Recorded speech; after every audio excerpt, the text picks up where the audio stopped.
Now let us see this activity. In this activity, you have to take two identical small blocks of wood and you have to place them in two beakers which are containing water and glycerine. Right? You will notice in both the cases, the block of wood is floating. Right? That means that density of block of wood is less than that of water as well as that of glycerine.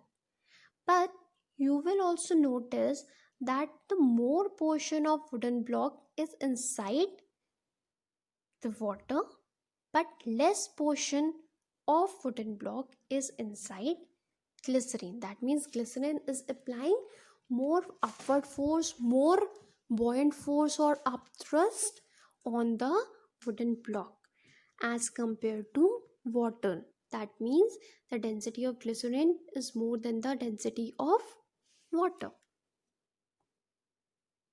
Next, we have some applications of flotation, right? We will discuss them one by one. First one is a ship made of iron floats while an iron needle sinks. What is the difference between these two, an iron needle and a ship?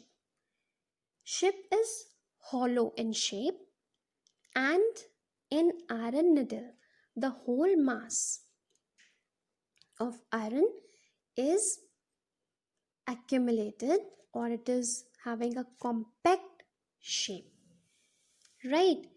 Because of this hollowness in ship, every density of the ship decreases, and since the density of the ship become less than that of water, it floats. But in case of iron nail, which is very compact, the weight of water displaced by it is much less than its own weight, so that is why it will sink. Next we have flotation of men, and we must have noticed that it is easier for a person to swim in sea water than in river water because sea water contains so many salts and minerals, so the density of sea water is more, right, than the river water. So the weight of man gets balanced by the less immersed part of his body in sea water. Obviously, if the density of water is more, then less portion of the human body or the men will immerse in water. Thus, it is easier to swim in sea water than in river water. Next, we have flotation of ice on water that we have discussed already. That ice floats on water as it is less dense than water. Although we have also discussed that solid state is having more density as compared to liquid state, but water shows anomalous behavior. What is the anomalous behavior of water? That on heating after 4 degrees Celsius, water start contracting, and on cooling it start expanding.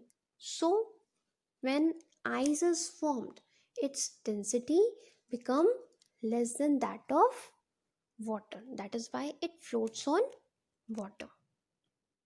Next we have submarines. Submarines are watertight boat which can travel under water like a ship. Now they have flotation tanks. Now if they want to rise up in water, what they will do? They will empty their flotation tanks and the average density of the submarine will become less and they will float on water. And if they want to dive in water, what they will do?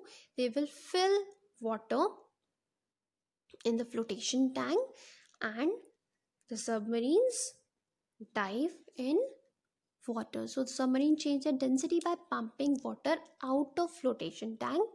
The mass of submarine decreases but the volume remain the same. That means that will decrease the density of the submarine and it will float, otherwise it will sink. Next we have icebergs. Icebergs straight ahead. An ice cube floats in water because the density of ice is less than that of water, but they are having the same chemical composition, they are the same substance, and the density of ice is just little less than that of water. So what happens, so most of the floating ice cube is below the surface, right? Only very less portion of ice is above water. Since iceberg is really a very large ice cube, the part that you see above water is only a fraction of entire iceberg. This is one reason why icebergs are so dangerous to ship. So they are dangerous because a ship can collide with the invisible part of iceberg under the surface of water. Next we have whales. Now whales use a special organ called swim bladder to rise and sink in water. They fill air in their special organ, and when air is filled in swim bladder, the average density of the whale will become less and they will rise, otherwise they will sink in water. Next we have balloons. Like liquids, gases also have the property of buoyancy. That means they also apply upward force on objects, right? That is, a body immersed in a gas also experience an upthrust. What is the example?